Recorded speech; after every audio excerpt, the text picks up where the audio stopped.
यज्ञ नारायण का विवाह दक्षिणा के साथ में हुआ और इस प्रकार आकुति के विषय में बताया गया। अब इनकी देवहूति की तीसरी बहन का नाम प्रसूति। प्रसूति के 16 कन्या हुई, सबसे छोटी का नाम सती, जिनका महादेव के साथ में विवाह सुसंपन्न हुआ। बंधुओं, माता सती के रूप में एक भाव कहा जाता है कि उन्होंने भगवान की परीक्षा ली, इसलिए महादेव ने उनका त्याग कर दिया। लेकिन इसके पीछे एक बहुत अंदरूनी छुपी हुई कथा है। अभी मानस जी की कथा कर रहे थे सोमनाथ में, तब उस कथा का उद्घाटन हुआ। महादेव और नारायण ये एक दूसरे के उपास्य भी हैं और उपासक भी हैं। ये बहुत सुंदर संयोग इस बार हुआ है कि श्रावण और अधिक पुरुषोत्तम मास एक साथ है, हरि और हर।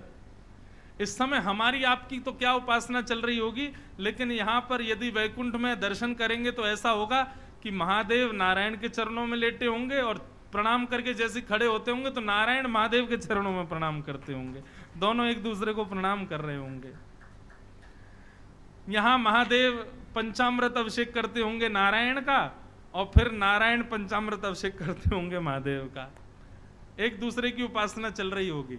और हम भी ऐसे ही करें, हम भी देखो रोज करते हैं। हम अपने लाल जी की सेवा भी कर रहे हैं, उनकी उपासना भी हो रही है, और फिर अपने शालिग्राम भगवान के अभिषेक के जल से फिर हमारे गिरधर लाल जी, छोटे से लाल जी हमारे, ऐसी छोटे से उनके वो हैं शंकर जी, और उनका नाम पता है, हमारे ठाकुर जी का नाम गिरधर लाल और उनके शंकर जी का नाम गिरधर लाल लालेश्वर।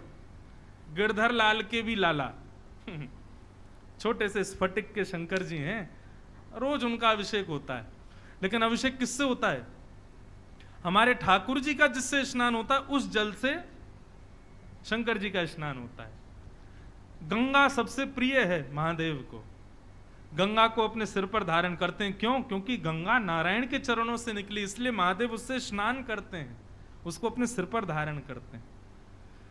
तो महादेव और नारायण इन दोनों की भक्ति ऐसी एक दूसरे के प्रति, या महादेव भक्ति करते हैं तो फिर नारायण भी सोचते हैं इन्होंने इतनी की तो इससे दुगनी मैं इनकी करूंगा।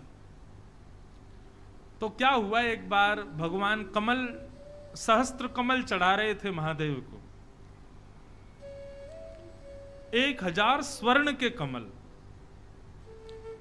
स्वर्ण कमल। अच्छा एक बात बताऊं आपको, महादेव के मंदिर में जब भी जाओ, चाहे विल्लुपत्र चढ़ाओ, पुष्प चढ़ाओ, कोई टोना टोटका नहीं बता रहा हूं मैं एक सामान्य भक्ति भाव बता रहा हूं।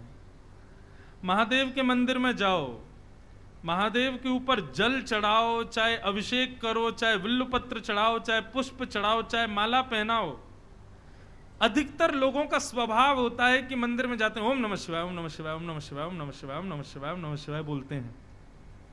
मेरा ऐसा मानना है, महादेव को महादेव का ही नाम सुनाओगे उससे उनको शायद इतनी प्रसन्न, ऊब गए होंगे, अब तो सुन सुन के पक गए होंगे, पूरे दिन मेरा ही नाम गाते रहते हैं। महादेव के सन्मुख जाके उनको जो प्रिय है वो नाम गाओ। मैं रोज अभिषेक करता हूं, लेकिन अभिषेक करते समय मेरे मुख पर होता है श्री राम जय जय राम। और हमने एक श्रृंगी बनवाई है बनारस से, वो जो श्रृंगी जिससे अभिषेक होता है उस पर भी राम राम राम राम राम राम, पूरी श्रृंगी पर राम लिखा है। लोग ओम नमः शिवाय लिखवाते हैं। हमने कहा नहीं, गंगा जल पंचामृत इस राम नाम के शब्द से स्पर्श करके तब महादेव को जाए तो महादेव भी प्रसन्न होंगे, मेरे राम आ रहे हैं। नारायण नारायण नारायण, श्री राम जय जय राम, ऐसे नामों का उच्चारण करते हुए महादेव पर जल चढ़ाओ, पुष्प चढ़ाओ, विल्लपत्र चढ़ाओ, महादेव और प्रसन्न हो जाएंगे, अति प्रसन्न हो जाएंगे। ओम नमः शिवाय सुनने से ठीक है थोड़े खुश होते होंगे, लेकिन राम नाम और नारायण नाम सुनकर के महादेव नृत्य करने लग जाते होंगे, वाह मेरा कोई, मेरे प्रेमी का प्रेमी आया है, वो प्रसन्न हो जाते होंगे।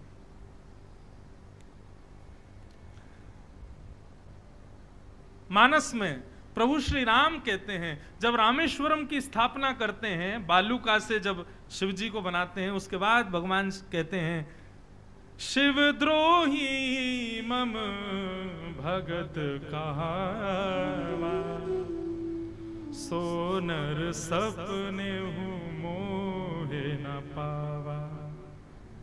जो शिव से द्रोह करता है और मेरी उपासना करता है, राम जी कहते हैं, वो नर मुझे स्वप्न में भी नहीं देख पाएगा। और यही बात महादेव कहते हैं, जो राम जी से विद्रोह करता है और मेरी उपासना करता है, वो स्वप्न में भी मुझे पा नहीं सकता, मेरी प्राप्ति नहीं कर पाएगा। इसलिए राम जी से द्रोह किया रावण ने। तो भले ही रावण के गुरु जी थे महादेव, लेकिन अपने 11वें रुद्र के रूप में महादेव ही हनुमान जी बनकर के आए और रावण को मारने में कारक बने। क्यों?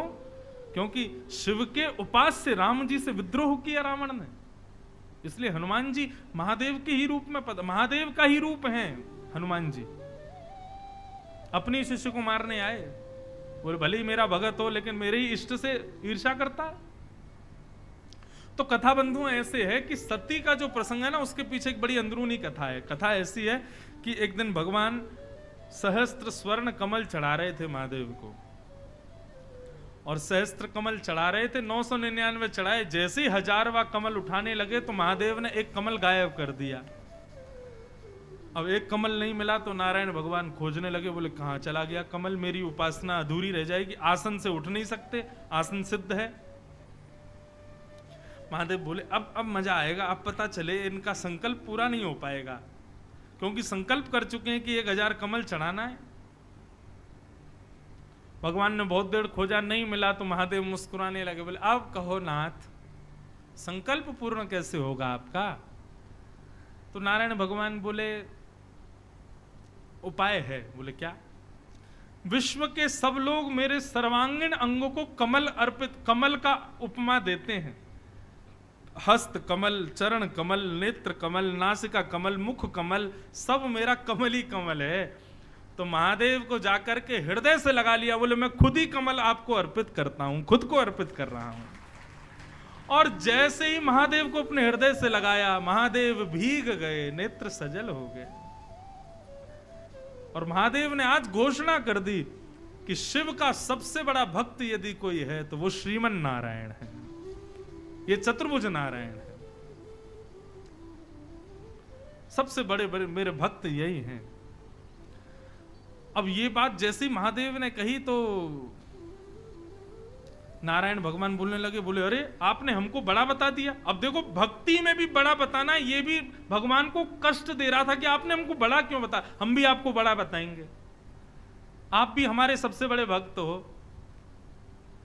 महादेव बोले सिद्ध करके दिखाओ। बोले समय आने तो सिद्ध करेंगे। और सिद्ध कैसे हुआ? जब सती और शंकर जी दोनों राम कथा सुनकर के निकले तो वन में विचरण करते हुए जा रहे थे, तभी राम और लक्ष्मण दोनों सीता जी के विरह से आतुर रुदन करते हुए घूम रहे थे। और दूर से ही जैसे ही महादेव ने देखा, राम जी को तुरंत दंडवत प्रणाम किया। सती को बोला प्रणाम करो। बोले क्यों, ये कौन है? ये बोले वही है जिनकी कथा हम सुन के आ रहे हैं, सीता जी का हरण कर लिया है रावण ने, उनको खोज रहे हैं, जल्दी प्रणाम करो, ये वही जा रहे हैं। तो सती कथा तो सुनकर के आई थी, लेकिन दर्शन करने में उसको विश्वास नहीं हो रहा है कि ये भगवान है। अब ये कथा तो हम सबको पता है, लेकिन इसके पीछे अंदरूनी भाव है कुछ, अंत में पता चलेगा। सती को लगा कि ये भगवान नहीं हो सकते। अरे भगवान तो निर्विकार निरीह हैं, निर्विकल्प हैं, उनको मोह नहीं हो सकता, ये पत्नी के मोह में रो रहे हैं, ये भगवान कैसे हो सकते हैं?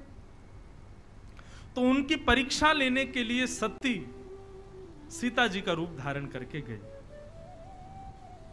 और कुछ नहीं किया, बस राम जी के आगे आगे चलने लगे।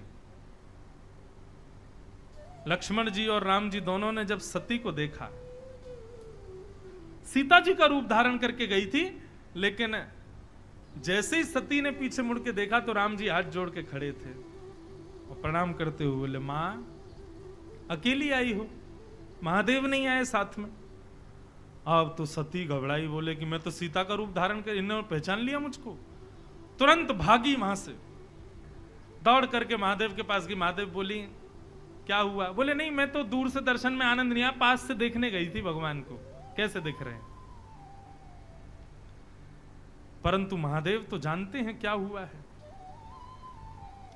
महादेव जब लौट करके आए तो बंधुओं सती इतनी प्रिय है भगवान महादेव को कि भगवान शिव अपने गलों में मुंडों की माला भी जो धारण करते हैं ना, एक बार पार्वती ने क्रोध करके पूछ लिया मुंड माला किसकी पहनते हो, तो भगवान महादेव ने स्पष्ट कर दिया, बोले हम तो अमर हैं, परंतु हर बार कुछ समय के बाद आपको जाना पड़ता है, तो आप जब चली जाती हैं तब आपके मुंडों को ही हम अपनी माला में पहन लेते हैं और सदैव अपने हृदय से लगा करके। इतनी प्रिय है सती, वही सती पार्वती बन के आई, वही हर कल्प में नए नए रूप धारण करके सती ही आती हैं भगवान के पास। इतनी प्रिय है सती, कभी अपने से अलग नहीं करते सती को। लेकिन आज भगवान की सेवा में परीक्षा ली सती ने, तो महादेव जो आसन सदैव अपने बगल में लगाते थे वो आसन बगल से हटा करके आज सामने लगाया, त्याग कर दिया सती का।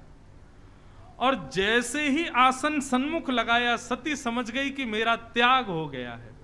हम लोग कथा यहीं तक जानते हैं कि भगवान शिव ने सती का त्याग कर दिया, और उसके बाद में फिर आगे कथा आती है कि वो वहां जाकर के सती ने अपने आप को सती कर दिया कि अब इस देह को वो स्वीकार नहीं करेंगे। लेकिन वास्तविकता इसमें क्या थी?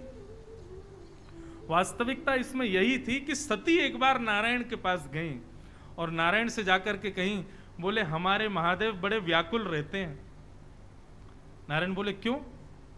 बोले वो सहस्त्र कमल वाली कथा में आपने खुद को अर्पित किया तो भगवान हमारे महादेव ने आपको अपना सर्वश्रेष्ठ भक्त बता दिया। तब आपने कहा था कि हम भी आपको सर्वश्रेष्ठ भक्त बताएंगे। तो वो सदैव इसी चिंतन में रहते हैं कि मैं तो इतना बड़ा त्याग कर ही नहीं सकता। नारायण ने तो अपने संपूर्ण देह का मुझ पर त्याग कर दिया, संपूर्ण शरीर ही मुझको अर्पित कर दिया, मैं क्या त्यागूं उनके लिए। उनको सदैव यही चिंता रहती है।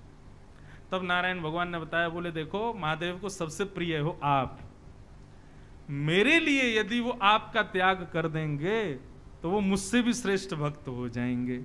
तो सती जी आप एक काम करना, जब हम राम बन करके आए तब आप हमारी परीक्षा लेने के लिए आना। जब आप हमारी परीक्षा लेने के लिए सीता स्वरूप धारण करोगी तब महादेव के मन में भाव आएगा, अरे ये तो मेरी पत्नी अब मेरी माँ के रूप में जा चुकी है, अब माँ को मैं पत्नी रूप में नहीं देख सकता। उस दिन महादेव आपको हमारी सेवा के लिए त्यागेंगे। उस दिन हम घोषणा कर देंगे कि हमारे भी सबसे बड़े भक्त महादेव हैं, उनसे बड़ा भक्त कोई नहीं है। आज सती का जैसे ही त्याग किया, सन्मुख आसन पधराया, इतने में ही शंख चक्र गदा पद्म धारण करके नारायण प्रकट हो गए और बोले, महाराज मेरे लिए आपने अत्यंत प्रिय सी, युग युगों तक जिनका संग आप करते हो, ऐसी सती का आपने त्याग कर दिया। मैं आज घोषणा करता हूं कि नारायण के सबसे बड़े भक्त महादेव हैं। और इस लीला को, इस महादेव के विषाद को पूर्ण कराने में सहायक कौन बनी? सती। ये इसके पीछे की अंदरूनी लीला है। ऐसी सती का चरित्र यहां पर बताया गया। और फिर वही सती अपने प्राणों का त्याग कर देती हैं और पुनर्जन्म लेकर के हिमालय की पुत्री बनकर के प्रकट होती हैं। हिमालय की पुत्री पार्वती के रूप में आती हैं और तब यहां पर महादेव को स्वीकार करती हैं। बोलो उमापति महादेव की जय। नमामि शमीशान निर्वाण रूपम विभुम व्यापकम ब्रह्म वेद स्वरूपम नमामि शमीशान। श्रावण मास है, गंगा जी का तट है और ये ऋषिकेश की भूमि है। महादेव को याद करो। नमामि शमीशान निर्वाण रूपम विभुम व्यापकम ब्रह्म वेद स्वरूपम नमामि शमीशान।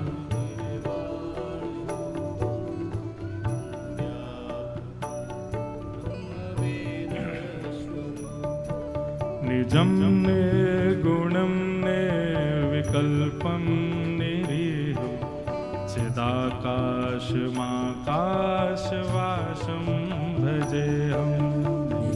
निर्गुणं निर्विकल्पं निरीहं चिदाकाशमाकाशवासं भजेऽहम्। निराकारमोङ्कारमूलं तुरीयं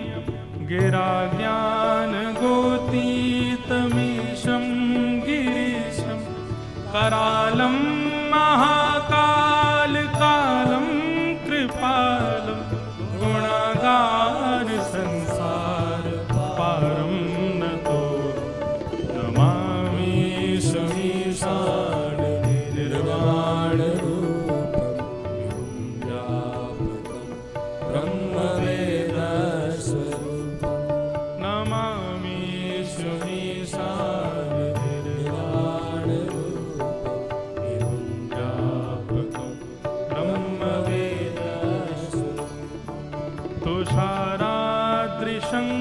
तुषाराद्रिशङ्काशगौरं गम्भीरं मनोभूतकोटिप्रभाश्रीशरीरं स्फुरन्मौलिकल्लोलिनी चारुगङ्गा लसत्फालबालेन्दु कण्ठे भुजङ्गा नमामि शमीशान निर्वाण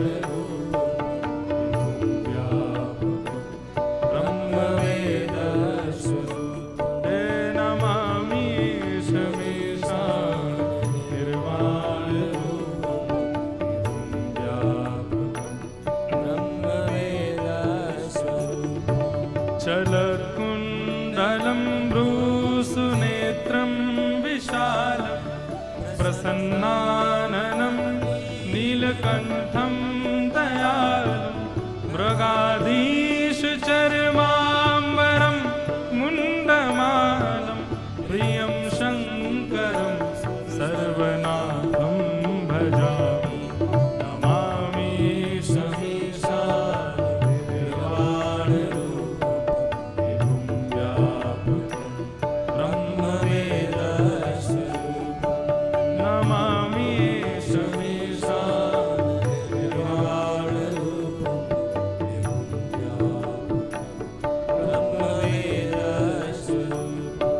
प्रचण्डं प्रकष्टं प्रगल्भं परेशम् अखण्डं अजं भानुकोटिप्रकाशं प्रियः शूलनिर्मूलनं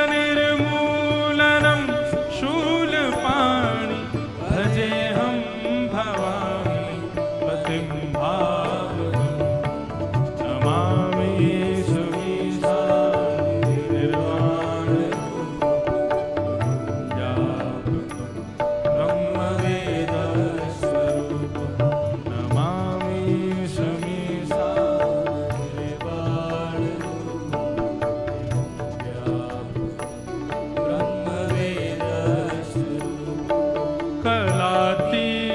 कल्याण कल्पान्तकारी सदा सज्जनानंद दाता पुरारी चिदानंद संदोहो आपहारी प्रसीद प्रसीद प्रभो मन्मथा नमामि शमीशान निर्वाण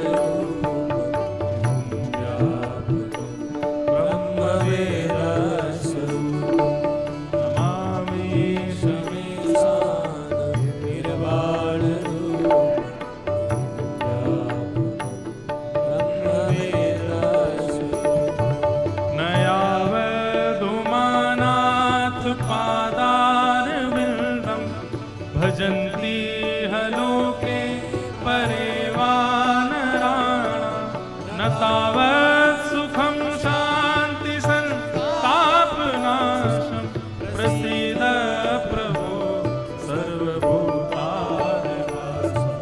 नमामि शमीशान निर्वाण ब्रह्मवेद नमामि शमीशान निर्वाण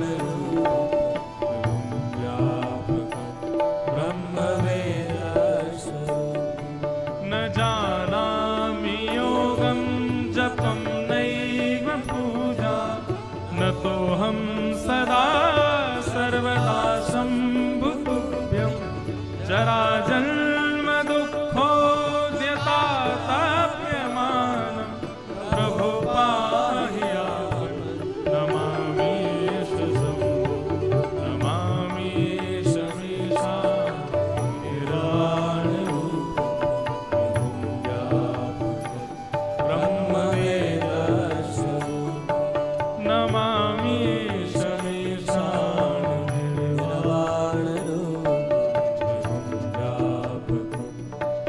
ब्रह्मवेदस्वरूपं विभुं व्यापकं ब्रह्मवेदस्वरूपं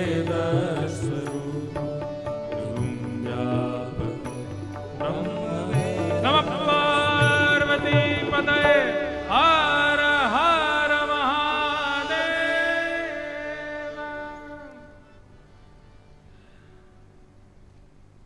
ऋषिकेश में कई बार आना हुआ है मेरा। तो जब राम झूला लक्ष्मण झूला के आगे गरुड़ चट्टी आप पार करोगे तो वहां आगे फूल चट्टी है, वहां पर भी 2 बार कथा की है मैंने। तो गरुड़ चट्टी फूल चट्टी के बीच में एक पर्वत है। पर्वत का नाम मुझे याद नहीं आ रहा है, लेकिन उस पर्वत पर ऊपर एक आश्रम है, अभ्यारण्य। वहां पैदल ही जा सकते हैं, वहां पर कोई और साधन नहीं जाता। वहां हम 3-4 दिन रहे थे। तो अभ्यारण्य जो है वो जिस पर्वत पर विराजमान है, उस पर्वत श्रृंखला को भूतांचल बोलते जाने, ऐसे करके कुछ नाम है उस पर्वत का। हमने पूछा भैया इसका नाम भूतांचल क्यों है, और वहां एक झरना भी है। तो यहाँ के लोगों ने बताया, बोले महाराज ये जो ऋषिकेश के जितने भी पर्वत है ना, जब महादेव हिमालय पर विवाह के लिए पधार रहे थे पार्वती जी के साथ, तो अपनी सब बारात के साथ चल करके आ रहे थे। कहां से आ रहे थे? अब कैलाश से आ रहे थे, जाने काशी से आ रहे, जहां से काशी से आ रहे थे।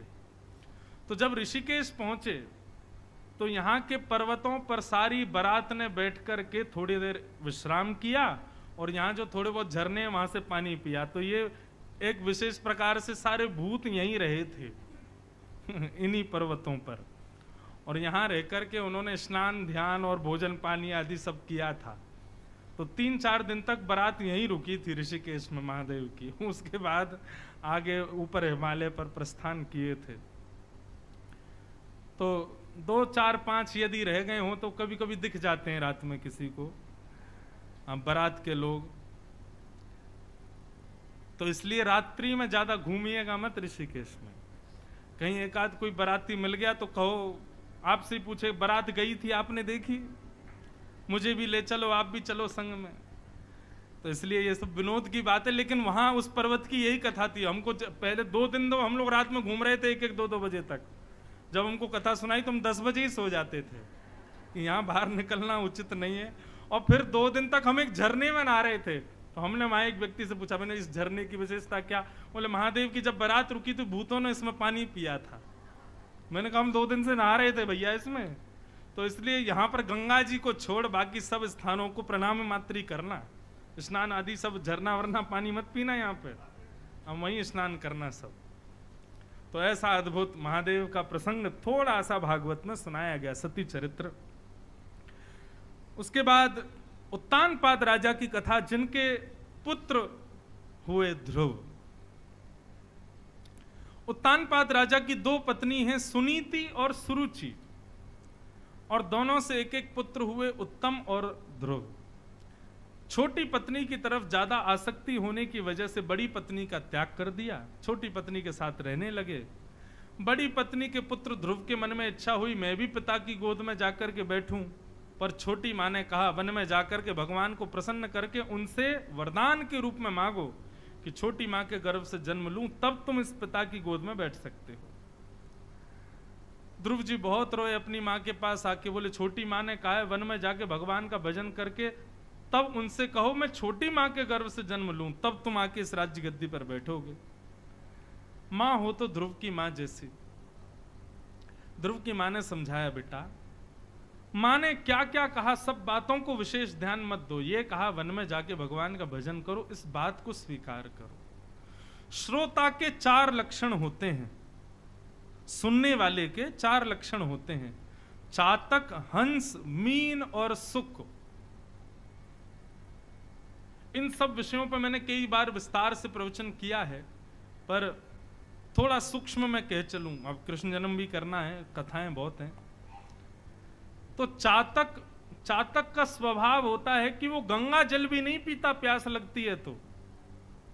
गंगा जल जिनकी वेद पुराणों में इतनी महिमा बताई गई, चातक उस गंगा जल को भी नहीं पीता। क्यों? क्योंकि वो प्रेमी होता है बादल से गिरने वाले स्वाति के जल का। और अपने प्रेम के आगे उसको दुनिया के कितने भी लोग वेद पुराण कहते हैं गंगा का जल ऐसा, गंगा का जल वैसा, लेकिन चातक कहता है कितना भी हो, लेकिन मेरा प्रेमी तो काले बादलों का जल है, मैं उसी को ही पान करूंगा। उसके आगे चाहे अमृत क्यों ना रख दूं, मैं उसको स्वीकार नहीं करूंगा। कथा का श्रोता प्रेमी ऐसा ही होना चाहिए। उसको कितने भी प्रलोभन दिए जाएं, ऐसा कर लो ऐसा कर लो, लेकिन कथा का समय है तो उस समय सारे प्रलोभनों को छोड़े, केवल कथा को स्वीकार करे। ये चातक प्रवृत्ति के श्रोता। हमने देखा है कई बार क्या होता है, जब लोग ऐसे स्थानों पर कथा सुनने आते हैं ना, अब तो ऐसा नहीं होता कि कथा ऐसी सुनाते हैं कि उठ ही नहीं पाता, लेकिन कई बार लोग बाग क्या करते हैं, कथा के समय पर ही चले जाते हैं कहीं भी। और किस भाव से जाते हैं, अरे कल सुन लेंगे, आज घूमे आते हैं थोड़ा। नहीं, आप चातक की प्रवृत्ति के रहो। हमने सुबह की कथा रखी इसलिए ताकि पूरे दिन डोलो, सुबह कथा सुन लो, हमको छुट्टी दो, फिर कहीं जाओ। शाम की कथा में बंद जाओगे, क्यों? बोले सुबह उठो, खान पान को, फिर कथा का इंतजार 3 बजे से कथा 6-7 बजे तक, ना सुबह के कच रहे ना रात के। इसलिए हमने सुबह ही कथा रखी, क्योंकि हमको भी कई आश्रमों में जाना होता है, ऋषिकेश आते हैं तो हरिद्वार भी जाना होता है, सुबह कथा करके सब फ्री हैं। लेकिन विशेषता यह है कि भैया कथा के आगे बहु व्यंजन भी मिले, अमृत भी मिले, उसका त्याग करो, कथा को प्रधानता दो। ये चातक प्रवृत्ति, चातक। दूसरी श्रोता की स्थिति होती है हंस। हंस का स्वभाव क्या होता है? हंस के आगे दूध और पानी मिलाकर के यदि बाल्टी में रख दिया जाए तो हंस दूध पी जाता है, पानी छोड़ देता है। श्रोता को भी ऐसा ही होना चाहिए। बोलने वाला कुछ भी बोले, लेकिन हमको सुनना वही है जो हमारे लिए उपकारी है, जो हमारे लिए हितकारी है। यही बात ध्रुव जी की मां समझा रही, बेटा हंस बनो।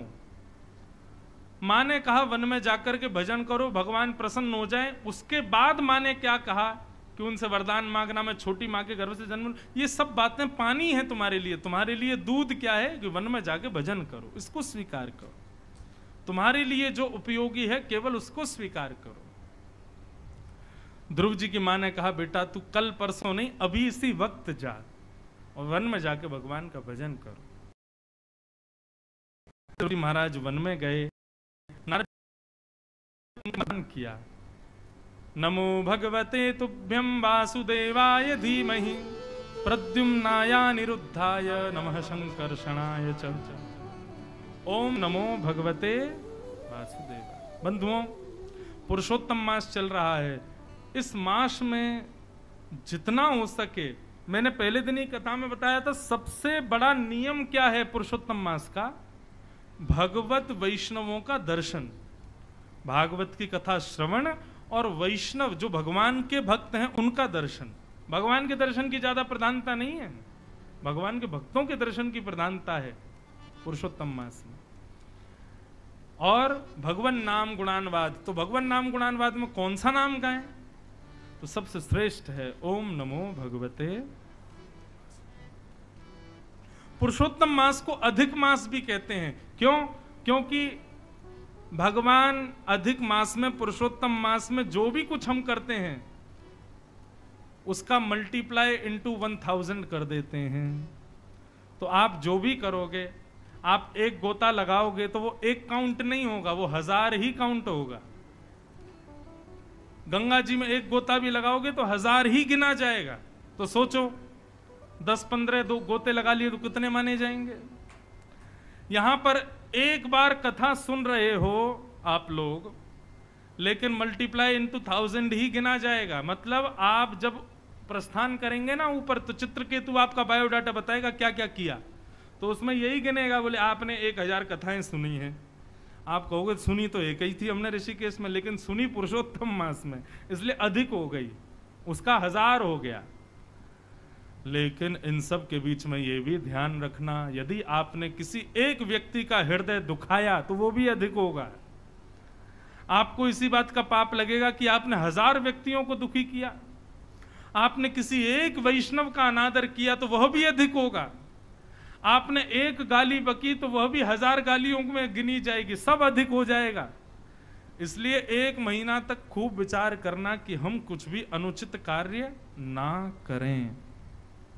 और हमारी कहे इस बात को मानिएगा, ओम नमो भगवते वासुदेवाय, ये 12 अक्षर मंत्र है। गंगा जी के तट पर बैठ कर के 11, 21, 51, 108, 1008 जितना आपसे हो सके इस मंत्र का उच्चारण करना। और देखिए गिनती कितनी ये विशेष बात नहीं है, पर एक बार भी ले रहे हैं उस समय चित्त में क्या आ रहा है ये विशेष बात है।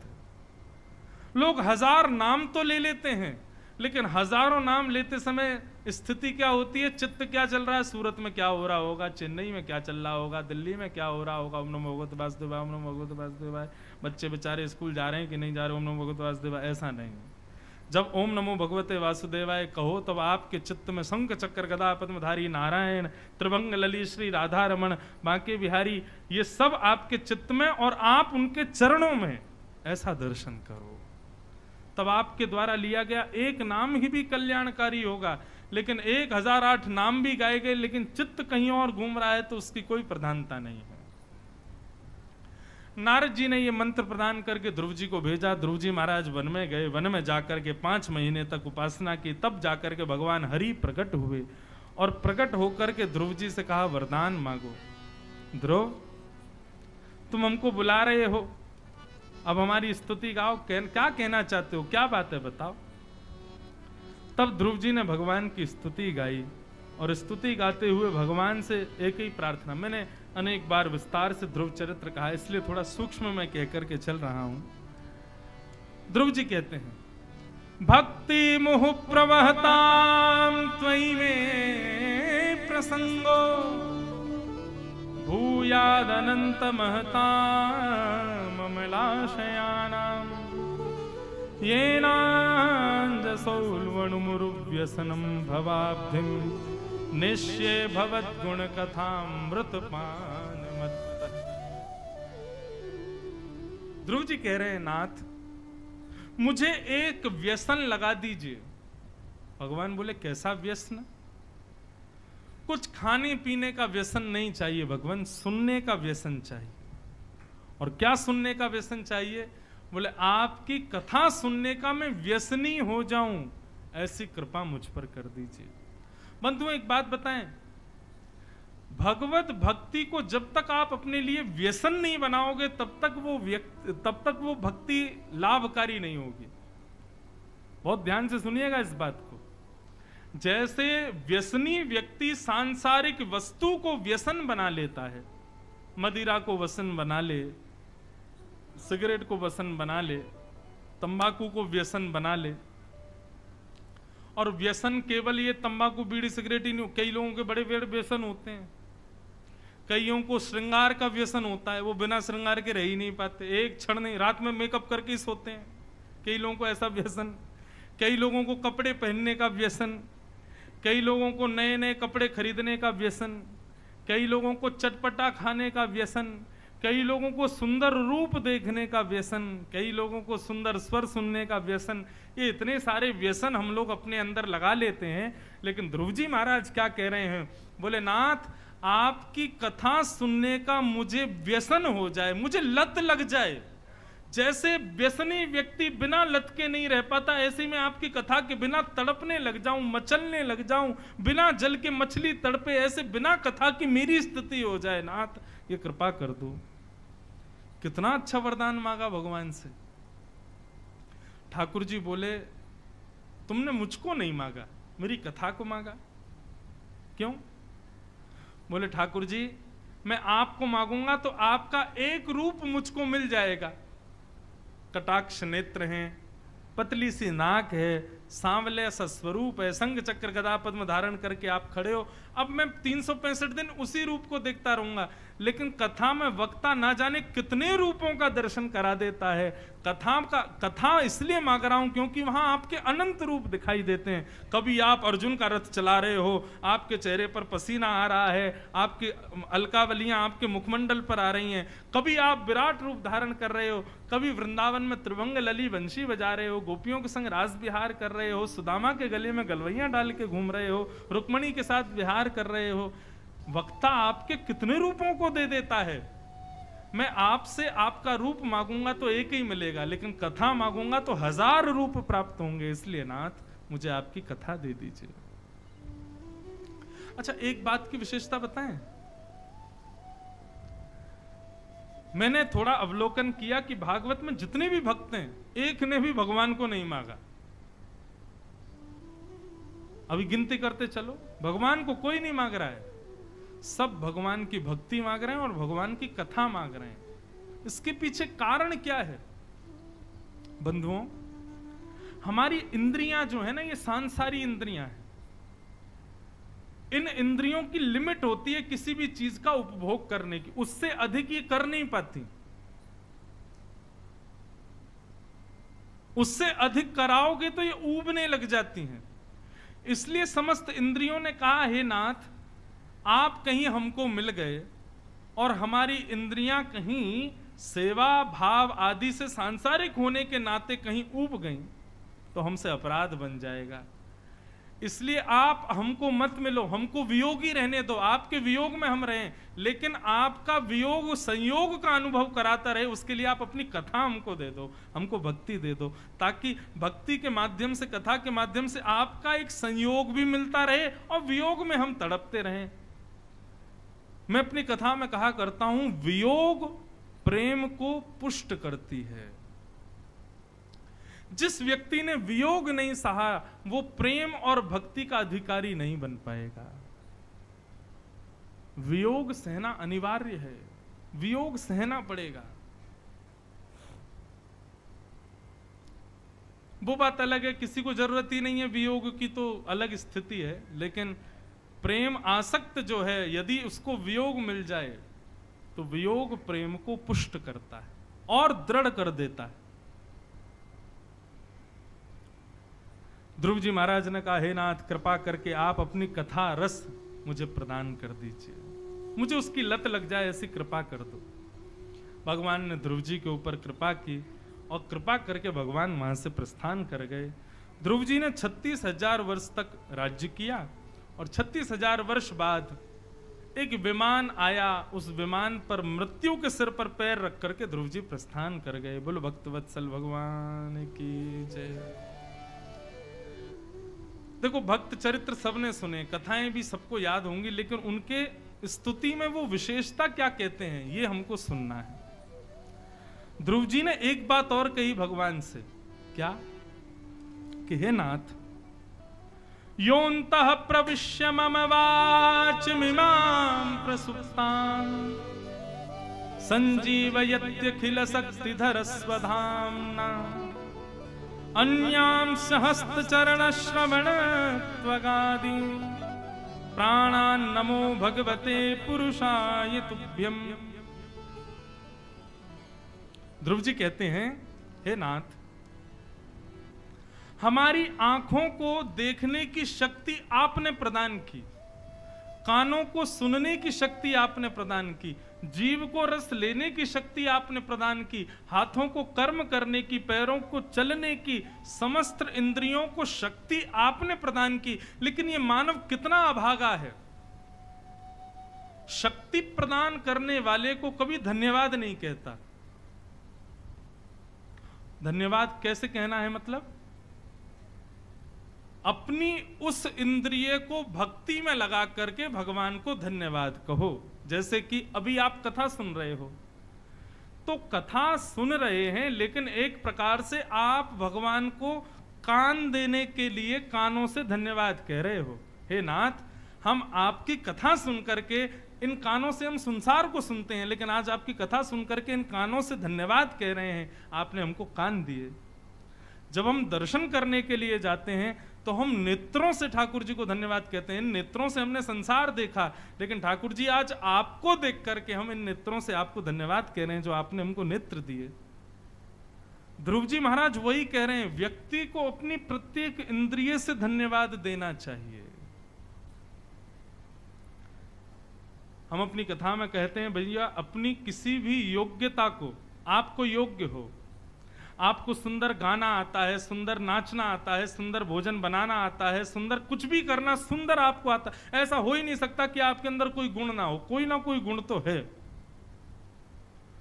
उस गुण से संसार की जगह ठाकुर जी को रिझाओ, ठाकुर जी को प्रसन्न करो। सूरदास जी के अंदर एक गुण था। सूरदास जी के चरित्र में आता है कि श्री सूरदास जी नेत्रहीन तो थे ही, पर सूरदास जी का गुण क्या था, उनके सामने कोई भी आता था और वो अपने मन की बात कहता था कि सूरदास जी मेरा तो ये काम अटका पड़ा है, तो सूरदास जी उसको उपाय बता देते थे और कह देते थे इस सन में, इस महीने में, इस दिन तुम्हारा काम बन जाएगा, ऐसा कर देना। मतलब भविष्य बता देते थे लोगों का। कोई आता, सूरदास जी मेरी भैंस खो गई है, तो सूरदास जी कहते पीछे पोखर में तालाब में जल पी रही है, वहीं बैठी तुम्हारी भैंस ले आओ। कोई कहता सूरदास जी मेरे बेटे का ब्याह नहीं हो रहा, तो कहते उत्तर भारत में एक अमुक नाम का शहर है, वहां से तुम्हारे पुत्र के लिए सुंदर कन्या आएगी, उससे ब्याह कर देना। तो मतलब भविष्य बोल देते थे। अब तो स्थिति हुई कि भविष्य बताने वालों को तो भीड़ तुरंत पकड़ती है। भीड़ लग गई सूरदास जी की, हमारा बताओ, हमारा बताओ, हमारा बताओ। सूरदास जी एक अकिंचन परिवार से थे, तो उनके पिताजी ने सूरदास जी से कहा सूरदास तेरे यहां इतनी भीड़ आती है तो इसका कुछ वेतन लिया करना। वेतन मतलब लोगों को भविष्य बताने के लिए कुछ लिया करो, 10 रुपया 20 रुपया कुछ लिया करो। तो सूरदास जी कितनी अच्छी बात कहते हैं, पिताजी से कहते हैं पिताजी ये जो विद्या मेरे पास है कि मैं लोगों के भविष्य बता देता हूं, ये विद्या मैंने सीखी नहीं है, भगवान ने मुझको दी है। और भगवान यदि किसी विद्या को दें तो उस विद्या से मुझे अपना पेट नहीं पालना चाहिए, उस विद्या से मुझे ठाकुर जी की ही सेवा करनी चाहिए। क्षमा करके आप मुझसे इसके लिए प्रलाप ना करें कि मैं धन कमाऊं। तो पिताजी ने कहा तो पूरे दिन खाने पीने के लिए रहना है घर में, निकल जाओ घर से। और सूरदास जी उसी समय घर छोड़ के चले गए। वृंदावन आए, मथुरा में पता चला श्रीमद् वल्लभाचार्य जी महाराज आए, तुरंत उनसे मंत्र दीक्षा, गुरु दीक्षा, ब्रह्म संबंध प्राप्त कर लिया। और भविष्य देखने का जो उनकी कला थी उससे सूरदास जी ने गुरु मंत्र को जोड़ दिया और वो भविष्य की जगह भगवान की लीलाओं का दर्शन करने लगे और उस लीला का दर्शन करके गाने लगे, लिखने लगे, बोलने लगे और सुंदर सुंदर पदों की रचना करने लगे। बंधुओं, अपने गुण से संसार को रिझाओ मत, अपने गुण से अपने ठाकुर जी को रिझाओ। भोजन बनाना आता है, बढ़िया, तो बेटा के लिए, पत्नी के लिए, पति के लिए, बच्चों के लिए या मेहमानों के लिए नहीं, अपने लाल जी के लिए बनाओ। नाचना आता है तो सबके सामने मत नाचो, देखो हमारे ठुमके कैसे, ठाकुर जी को दिखाओ। आप सुंदर हो, श्रृंगार करते हो तो सब आपकी प्रशंसा करते हैं, लेकिन उस श्रृंगार में तिलक लगाओ, उस श्रृंगार में ऐसा आभूषण पहनो कि ठाकुर जी को आप भाओ। अपने प्रत्येक गुण ठाकुर जी को अर्पित करने लग जाओ। आपको भक्ति में और कुछ करने की आवश्यकता नहीं, अपने गुण बस ठाकुर जी को अर्पित कर दो, उसी से कल्याण हो जाएगा।